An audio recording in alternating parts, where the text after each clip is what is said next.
I guess what I'm wondering is who sucked up to Tom Brady the most in that receiver room?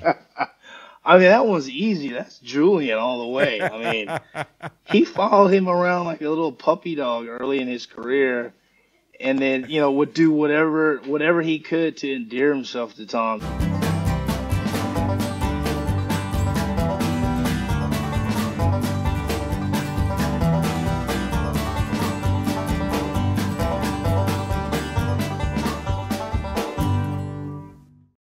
This has become a Patriots podcast. I mean, don't say I don't love the Pats. I got Steve Belichick on one week, and now I got newly retired, one of my favorites, Matt Slater. Matt, what's up, dude? What's going on, brother? I really appreciate you having me. This is awesome. This is incredible. I mean, like, I don't get to see you talk much, Like, I know you personally, but people don't hear you talk enough in long form, so I'm psyched about this. Well, I'm looking forward to it. Anything for you. So let's stop it, buddy. Stop it. Okay. Let me start with this because we've talked about this. Obviously, you just retired. When did you know it was time? Yeah, that's a good question. I think last offseason, as my wife and I were thinking about this season, we kind of decided that this would be it, based off where I was physically, where we are as a family. We have 4 kids, and, she just needed me home more. I wanted to be home more. So we kind of made the decision last year that this would be the last go around. So, it gave us an opportunity to really enjoy the season, right. Enjoy everything about the football process. And, man, it was, other than being 4-13, it was really fun. Other than that thing, which we can talk about, but I want to talk about the emotion, man. And I guess part of that probably has a lot to do with how the games are going on the field. Like when you think about an ideal one more run, that's not it. But there's probably a lot of beauty that you found just in going through the motion, so to speak, and finishing the season. I mean, like, I know it's tough, but when it's the last time doing this or the last time doing that, was it emotional for you, and did you find joy in doing that? Yeah, it was very emotional. It was tough. I feel as though as I've gotten older, I've become softer. So it's hard to hold the front and to act like you're doing okay. It was certainly hard. That last game, that last week were very tough.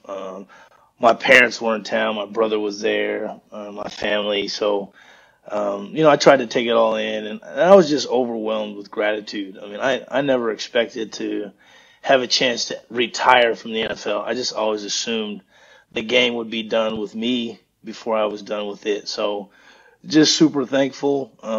It was emotional because, this is a game that I love, and the feelings that, we've talked about it, just what this game has meant to me. And so I'm just super grateful.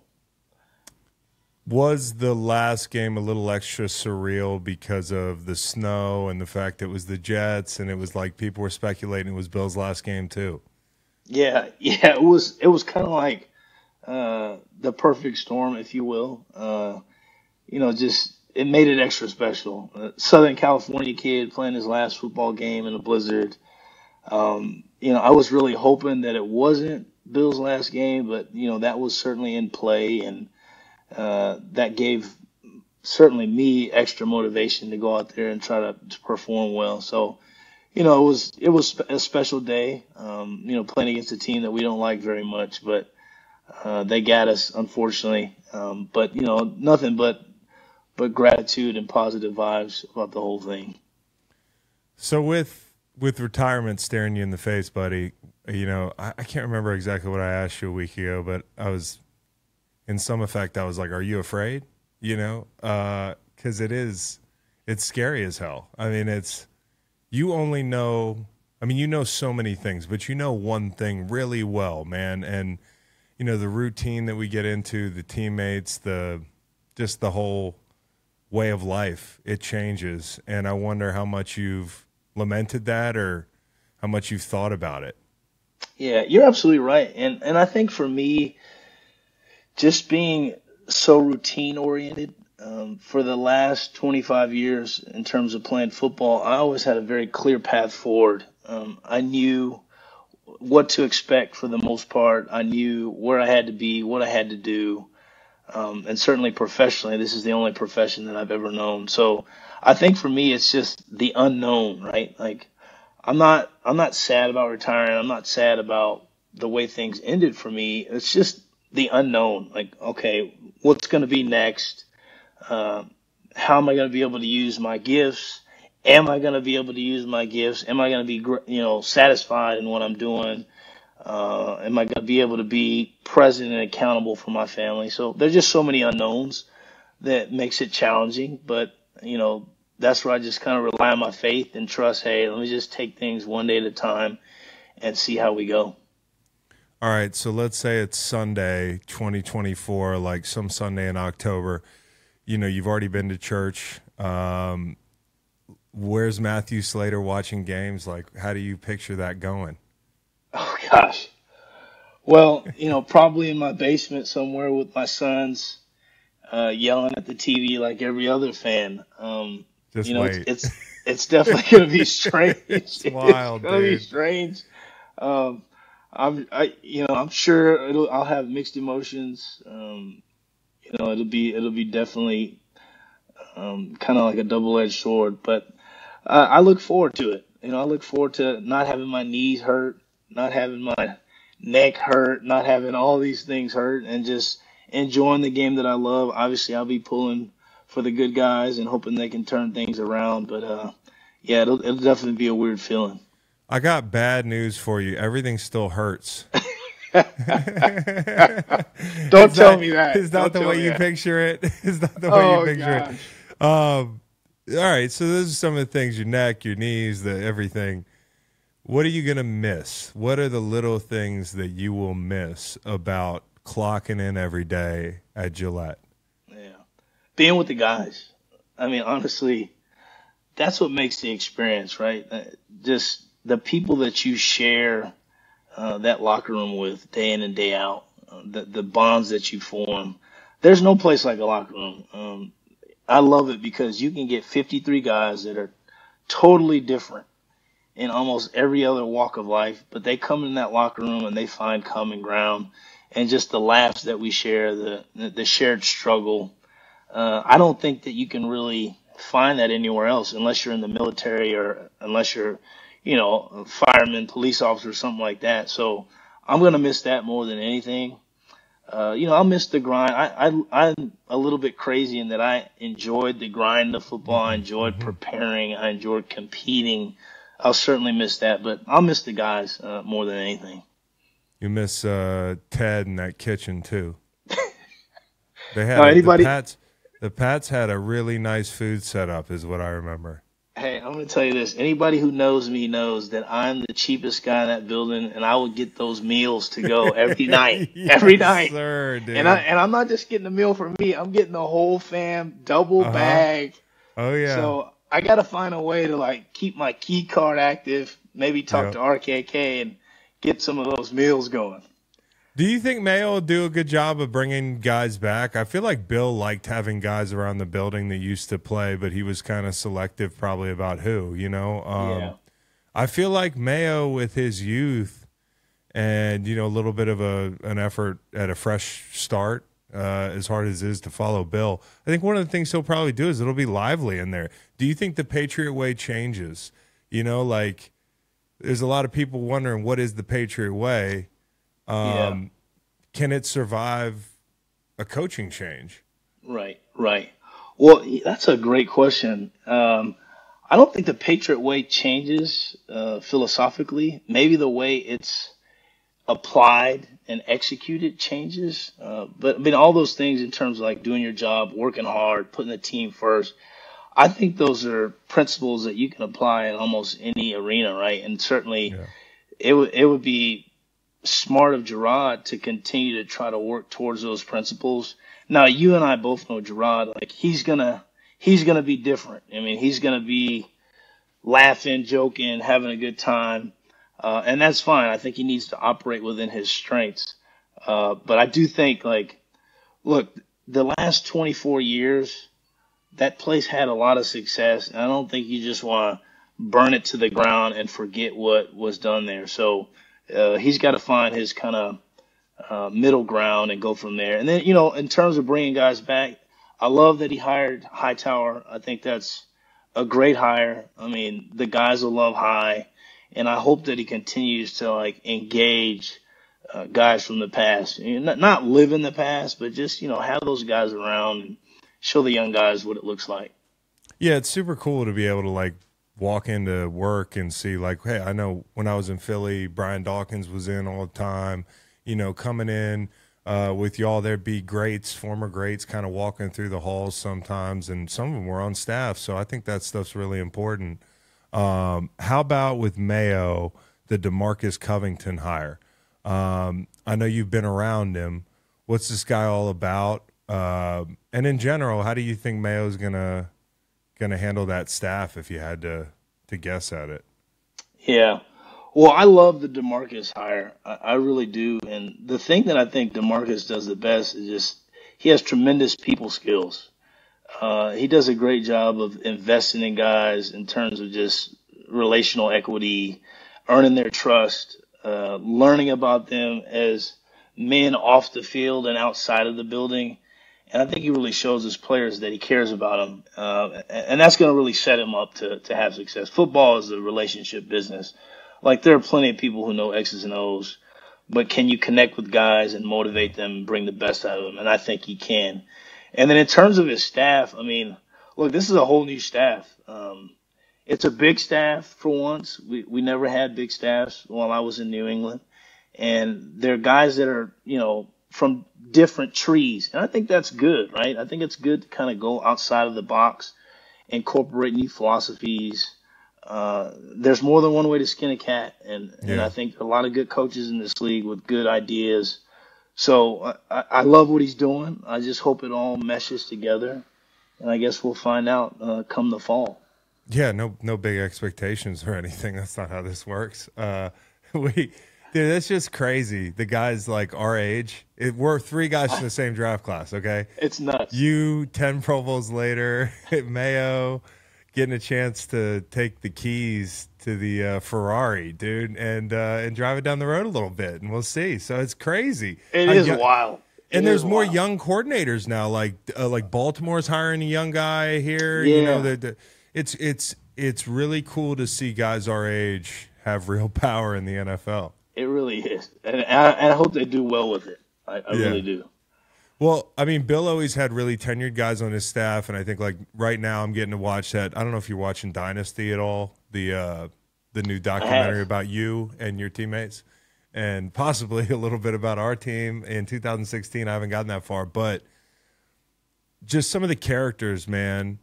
Ernie's the first one that pops out that people always want to know more about, and I feel like maybe you can tell us now that it's all shut down. Maybe we can just talk about it, but what did Ernie do exactly? Describe what Ernie, because I know he is a powerful man and a powerful football mind. I mean, Ernie is like the Oz in the Wizard of Oz, right? He's just this strange character, strange figure. Nobody really see when I got to New England, nobody introduced me to Ernie. It wasn't like, hey, this is Ernie Adams. No. He does this. I'm sure you had the same experience. Yeah. He just showed up, and one day he's coaching me on the field. One day he's whispering in the corner to Bill. Yeah. I'm like, what does this guy do? But I think the more time I spent around Ernie, I was like, there isn't anything this guy doesn't know about football. Yeah. Any question I would have, rule-related, football history-related, you name it, Ernie could address it, and it was no problem. So, to me, Ernie might be one of my favorite figures in Patriot history just because the mystery that surrounds him. I'm glad that people are getting a chance to see what he meant to the success there in New England because I think he really contributed a lot behind the scenes. Ernie, I can't help but laugh every time I hear Ernie talk. It's like, it's just, it cracks me up. It's so funny, but Look, I love Ernie. Ernie was really good to me during his time there. And like I said, I think he's the man behind the man. I mean, I think he Yeah. informed Bill. I think he advised Bill in a lot of ways and really helped our team be successful. Who was a guy through that run that you think didn't get enough credit as an assistant? You know, because we know about Scar.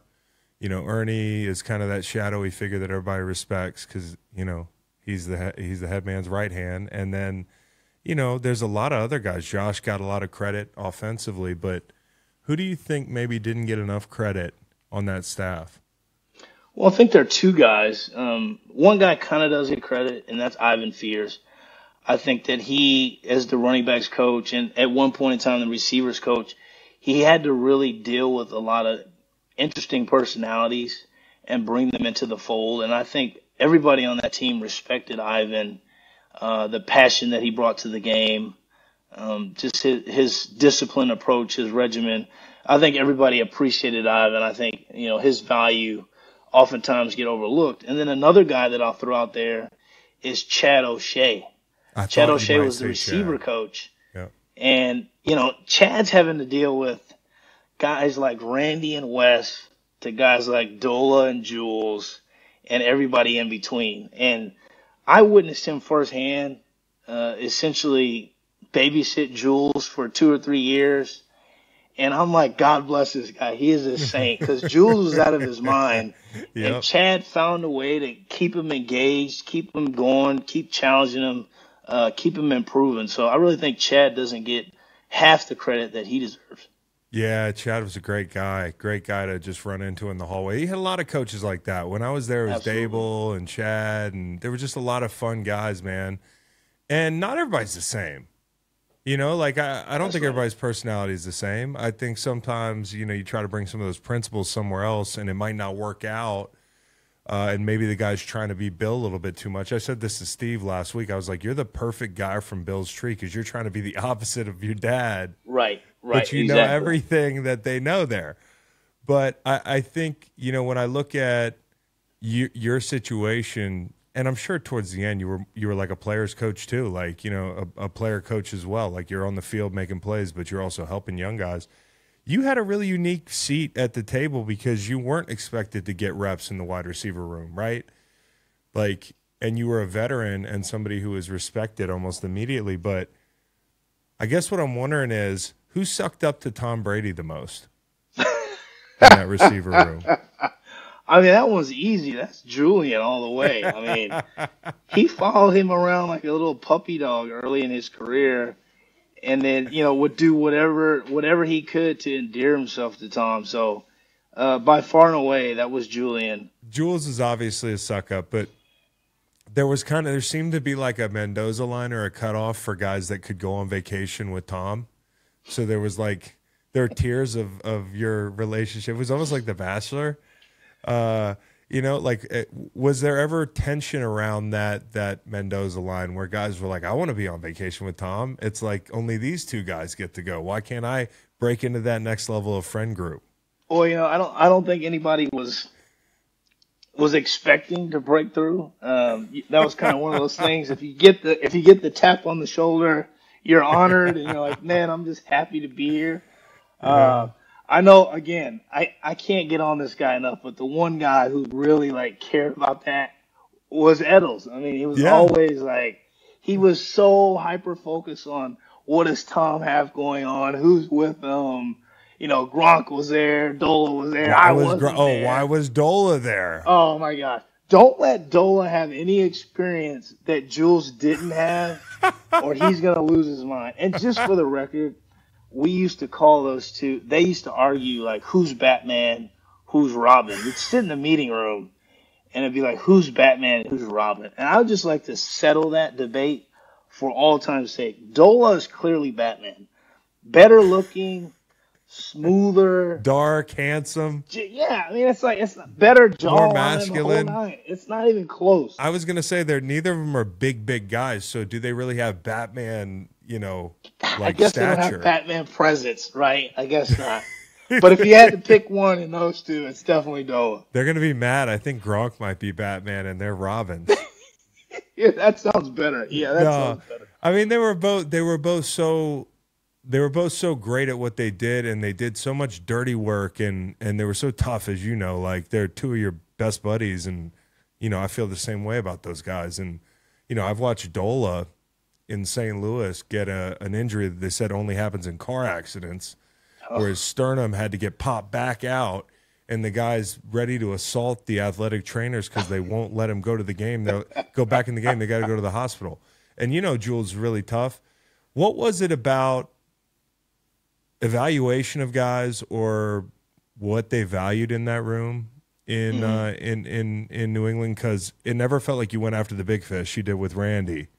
Yeah. But it felt like you were like, we can make it work with guys who aren't, quote, blue chip guys. That's right. Look, Randy's the outlier. I mean, Randy's the outlier in every room he's ever sat in. Yes. We'll make that clear. But, I think for so long, Bill and the staff really prioritized toughness, both mentally and physically, over maybe talent. And, we won a lot of games with guys that were considered lesser players in terms of their measurables. But the one thing, and people who know the game know this, is that you just cannot measure a guy's ability to execute when the pressure's on, a guy's ability to be consistent, a guy's ability to do things that he doesn't want to do, but he's willing to go in there and sacrifice for the team. When you have a team full of guys like that, it really sets you up to have success. And we had so many of them. I mean, not just at the receiver position, but at every position, at every level, on all three sides of the ball, you had guys that were, hey, maybe not the most talented, but they were tough and they cared about football. And then there was 2016 where we did have Chris Long and all these high flyers, and we were talented. Uber talented veterans is the way I like to frame it. Yes, that's what it was. Yeah, I used to win that race up the hill all the time. You guys were like, this guy's so fast. Ninko used to make fun of me because he said I was running like I had concrete in my boots. That's what happens when you play in St. Louis for most of your career, buddy. Oh, gosh. So what's it like being friends with Tom Brady? Like, for somebody who's not friends with Tom Brady, I mean, I am, but I'm talking about people at home that don't know what it's like to know Tom Brady personally and talk to him every day. Like, what's it like being his buddy?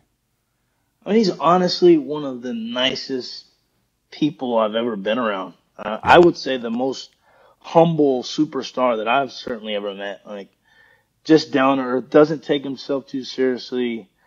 I think he loves his friends well. He cares about the people that care about him. And that's always impressed me about Tom. For someone who's achieved so much and gets lifted up so much by our industry, he just keeps himself level-headed and humble. And he's given me so much great advice over the years about just life and outside, away from the game of football that I really appreciate. So, man, just think of him as your everyday buddy that you can count on and that always is going to have your back. And that's what I think of when I think of Tom. What's the most off-the-board thing you could see him doing in the next 10 years? I don't know. I think at some point here, because look, Tom's tapped, obviously. You don't play 23 years in pro football without being tapped.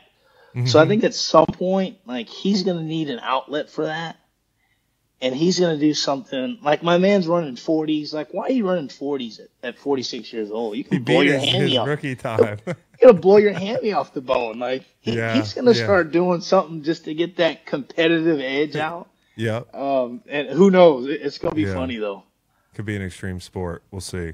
My lasting memory of you, besides being obviously one of the greatest special teamers ever, one of the best teammates ever, and somebody I always say, if I had to leave the country, I would leave my kids with you. I don't know if you would like that, but seriously.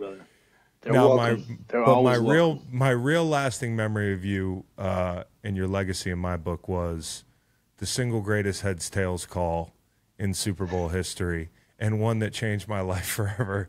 The guy we were just talking about, Tom Brady, getting ready to go into overtime with the Atlanta Falcons in 2017, after the 2016 season, the year that me and Slate played together. I can remember when we won the toss, me, Hightower, Alan Branch, and Ninko grabbed our helmets, walked over, sat him down on the bench, and took a seat and said, we're not going back on the field.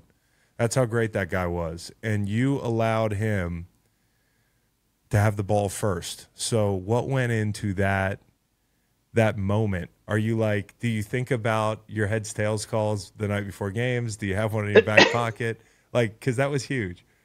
I'm a heads guy. I mean, I have probably called heads at every coin toss I've been a part of.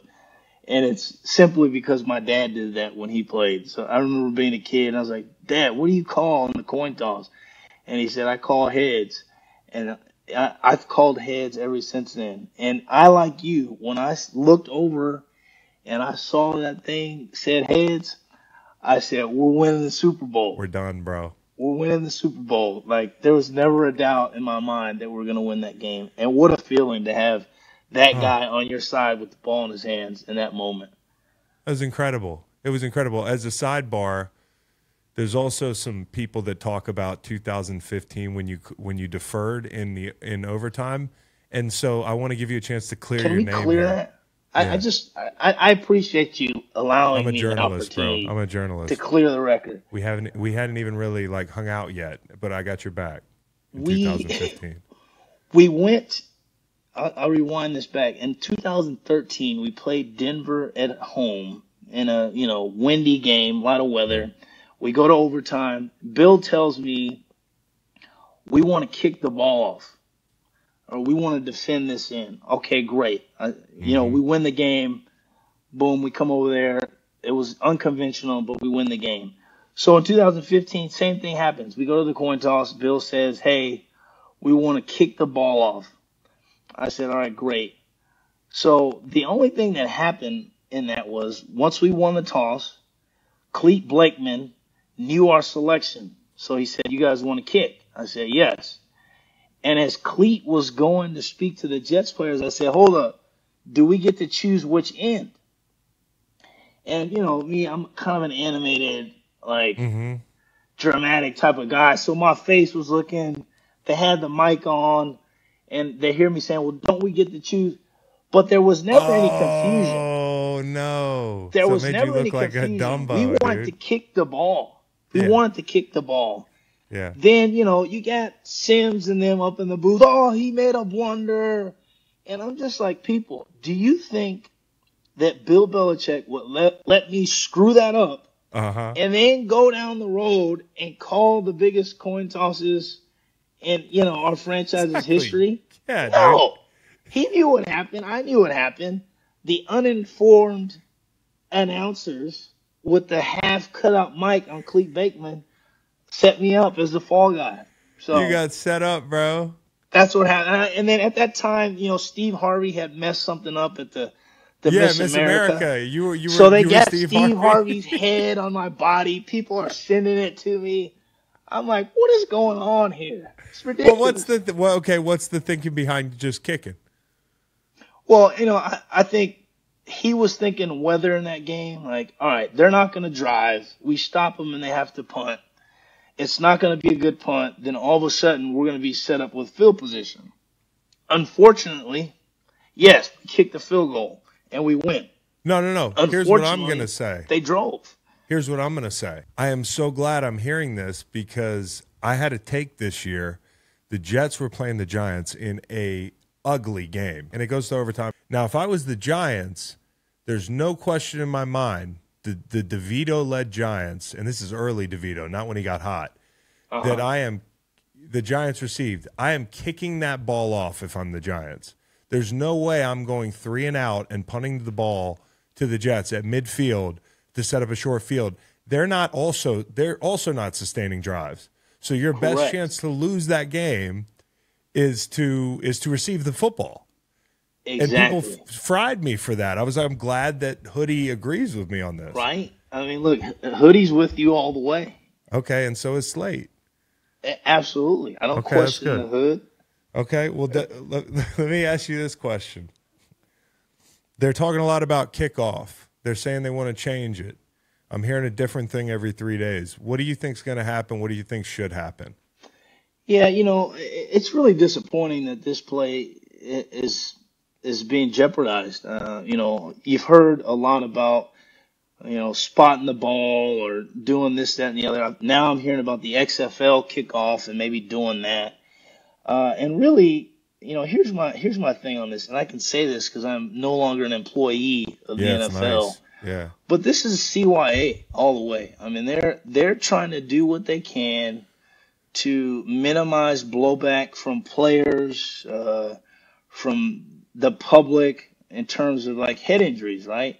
And they're going after this is easy pickings, the kickoff, which in their mind, the rate of injury is higher on there. There's some debate around that if you look at the raw data and things like that. But I'll say this.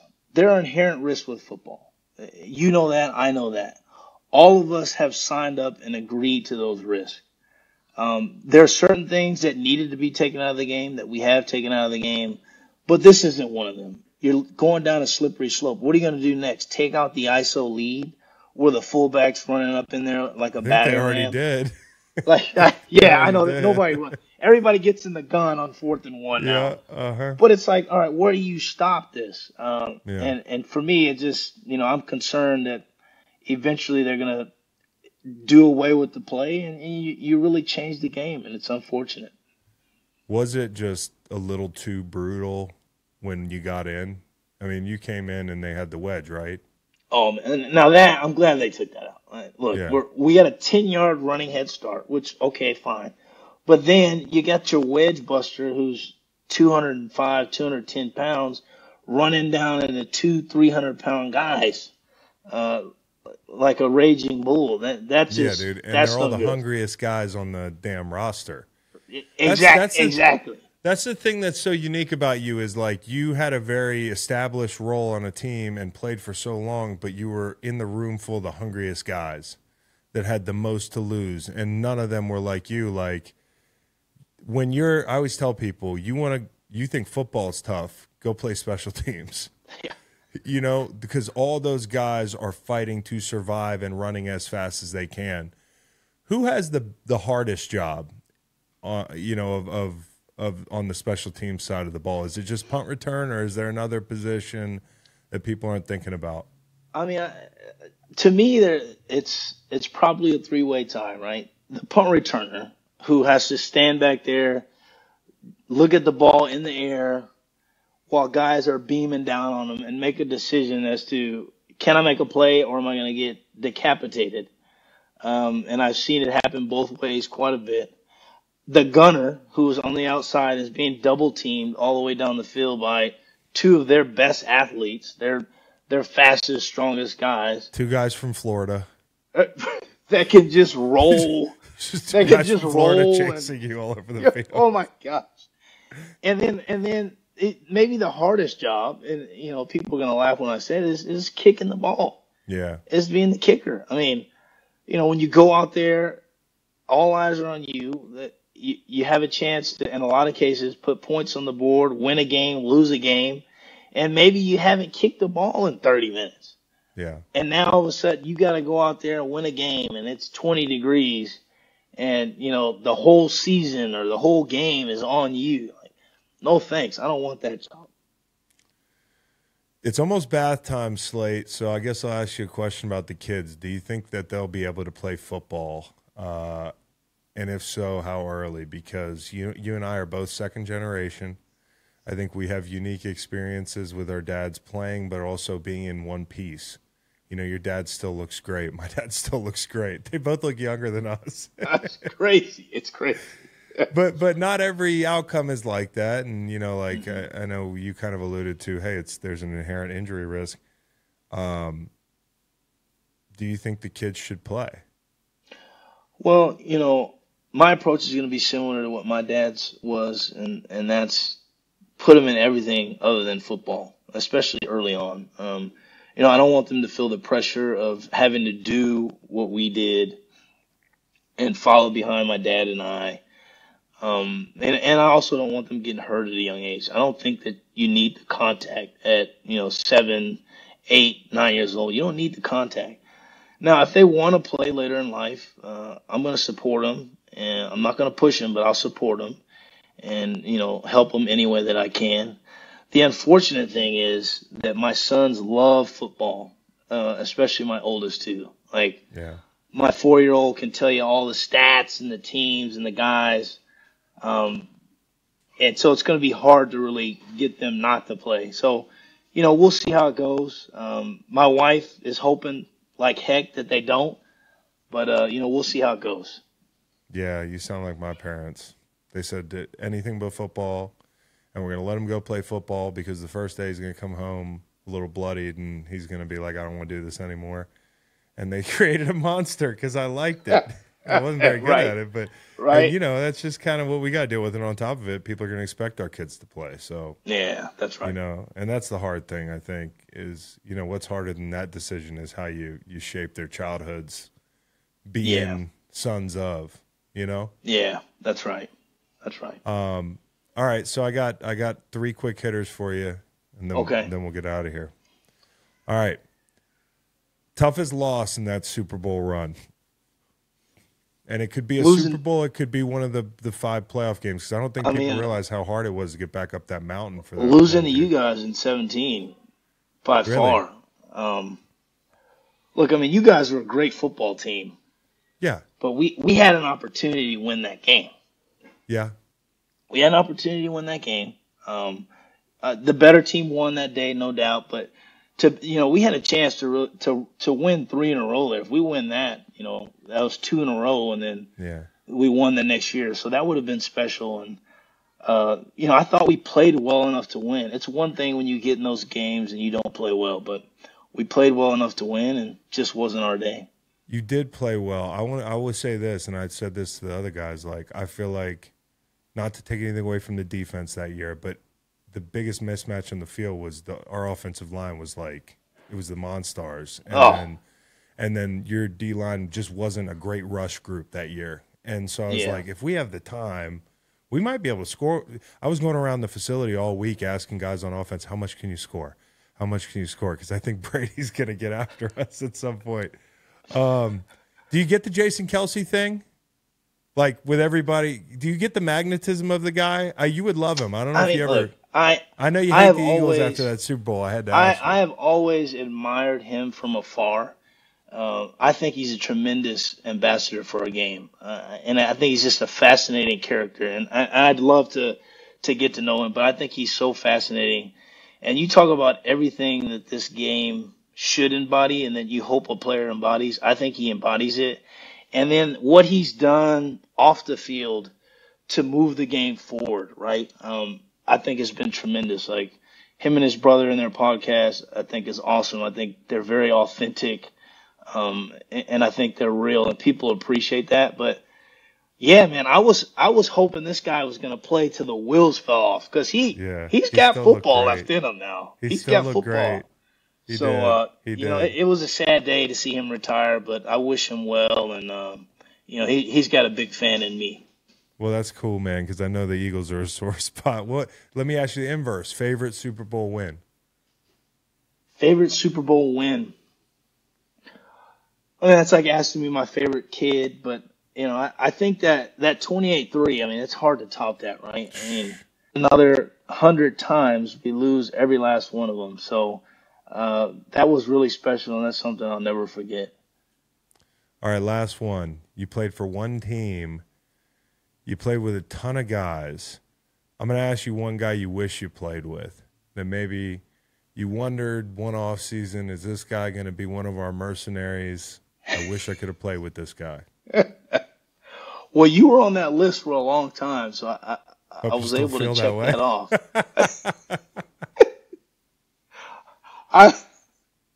I think, people I don't want people to take this the wrong way, but one guy that's always fascinated me and I've loved watching is Aaron Rodgers. And he's a different guy. I know him and I are very different people with very different interests, but I think it'd be just an interesting experience to be around a guy like that. Obviously, I have a great appreciation. Probably other than Tom, he's probably my favorite quarterback ever in terms of just the way he plays the game. So, yeah, I'll say Aaron Rodgers. He's must-see TV, man. I mean, just I used to watch Tom throw the ball and be like, I'm watching history every day at practice. Right. And I think in the same vein, the freak show nature of Aaron's arm, to be able to watch that every day in practice. It's unbelievable. Yeah, so. All right, well, you never know. I mean, maybe you come back to the Jets next year. If I come back to the Jets next year, I'll be looking for somewhere to stay because my wife will boot me out of this house. I love it, man. Hey, congrats, man, on just a kick-ass career. I mean, you're just thanks, first class, man. Love you and love you too, man. Yeah, this is gonna be a great experience for you, figuring out what you want to do. I appreciate it. I'm looking forward to it. All right, man. Well, thanks for coming on. Thanks for having me.